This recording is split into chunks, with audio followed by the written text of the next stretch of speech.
রাতের বেলা পড়াশোনা হয়ে গেছে। আমার সোনা এখন ছবি এঁকেছে। দেখি কার ছবি এঁকেছে বলো। শিব বাবার। দেখি ঘোরাও ঘোরাও ছবিটা। আমি তো অবাক, পুরো অবাক। নিজে থেকে এঁকেছে, কেউ কোনো হেল্প করেনি। কি সুন্দর এঁকেছে ছবিটা। তুমি কোথা থেকে এঁকেছো দেখে? ফোন থেকে? ইউটিউব থেকে? দারুণ এঁকেছো, দারুণ। কি সুন্দর হয়েছে, একা একা এঁকেছে। এই যে দেখো, তোমার মেয়ে এঁকেছে ছবিটা, দেখো। তুমি পারো? কেমন হয়েছে বলো?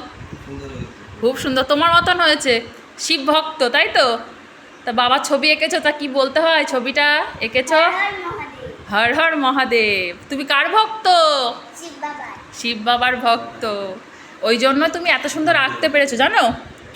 ওই ওই জন্য তুমি এত সুন্দর আঁকতে পেরেছো। শিব বাবা তোমাকে শক্তি দিয়েছে যে তুই আমার ভক্ত, তুই এত সুন্দর তুই ছবি আঁকতে পারবি, তুই চেষ্টা কর, তাই তো?